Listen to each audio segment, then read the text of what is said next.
एक पानाचे बेलपत्र। जर तुम्हाला 3 पानांचे बेलपत्र मिळाले नाही तर तुम्ही 1 पान असलेले बेलपत्र सुद्धा अर्पण करू शकता।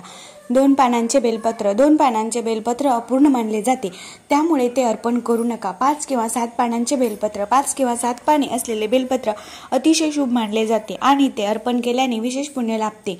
शक्यतो 3 पानांचे बेलपत्र अर्पण करणे योग्य मानले जाते। बेलपत्र अर्पण करण्याचे फायदे: मनोकामना पूर्ण होते, पाप नाहीसे होते, रोग आणि समस्यांपासून मुक्ती मिळते, विवाह आणि संतान सुख मिळते।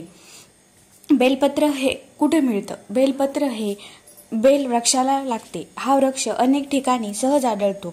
अनेक मंदिरांच्या परिसरात किंवा घराच्या अंगणात बेलपत्र लावलेला असतो। बेलपत्र घेताना ते तुटलेले किंवा खराब झालेले नसावे। फाटलेले किंवा किड्यांनी खाल्लेले बेलपत्र अर्पण करू नये। भगवान शंकरांना बेलपत्र अत्यंत प्रिय आहे।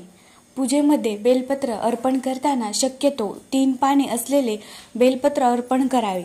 3 पानांचे बेलपत्र हे ब्रह्मा, विष्णू आणि महेश या तिन्ही देवांचे प्रतीक मानले जाते। यामुळे महादेव लवकर प्रसन्न होतात। त्यामुळे शक्यतो 3 पानांचे बेलपत्र तुम्ही महादेवांना अर्पण करू शकता।